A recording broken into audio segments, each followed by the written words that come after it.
Bonsoir à tous, bonsoir à toutes.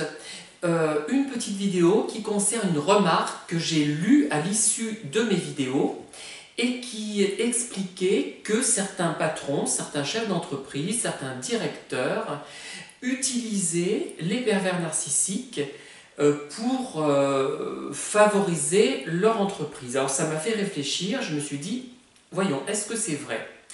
Alors, oui, ça peut être vrai, c'est-à-dire qu'il repère quelqu'un, alors, soit de façon consciente ou inconsciente, qui est un pervers narcissique, qui est un manipulateur, qui est un vide intérieur. Soit ils en sont conscients, soit pas. Mais ils se rendent compte que, conscients ou pas du problème, enfin de la caractéristique de cette personne, ils se rendent compte qu'ils peuvent en tirer parti. Ils disent, celui-là, tiens, il a l'air d'avoir un impact sur les autres, il a l'air d'avoir un certain charisme qui aide les autres à travailler ou qui les brime et qui peut me permettre de m'en débarrasser, justement, vous voyez, d'évincer un tel ou un autre. Voilà, ils peuvent se dire ça effectivement et utiliser, ou même sans le savoir, c'est-à-dire qu'ils voudraient qu'une personne en particulier qui est perverse exerce un rôle dans l'entreprise pour justement faire ce que lui ne peut pas faire ou ne veut pas faire directement, ça peut être ça aussi, hein.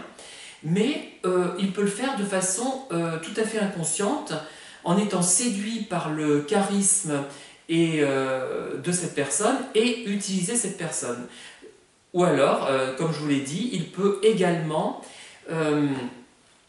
se dire, et c'est un manipulateur celui-là, pour ne pas finalement qu'il se retourne contre moi, le chef d'entreprise, je vais essayer de l'utiliser à mon profit, pourquoi pas, pour, s'il a envie, par exemple, l'employeur de licencier du personnel et qu'il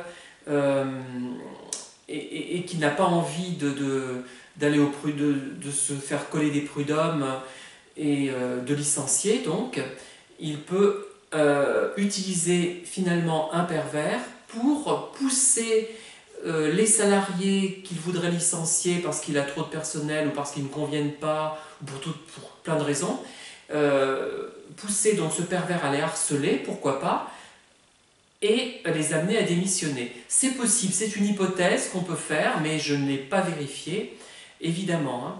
Et il y a aussi le cas où l'employeur est conscient que dans son entreprise une personne est perverse, mais par exemple cette personne, il la craint parce qu'il a peur qu'elle aille au prud'homme, ou elle est là depuis très longtemps, ou pour toute autre raison, par peur lui-même peut-être, par peur, une peur qui concerne sa propre sauvegarde psychologique, et il ne renonce à licencier cette personne.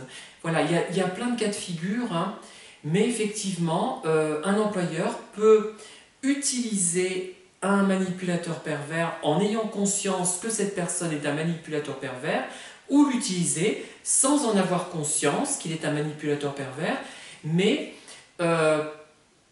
parce qu'il pense que cette personne a du charisme et qu'elle peut être utile à l'entreprise. Voilà, je ne sais pas, c'est de la spéculation, hein, mais c'était intéressant d'en parler, je trouve, hein. Voilà, bonne soirée et à bientôt. Au revoir.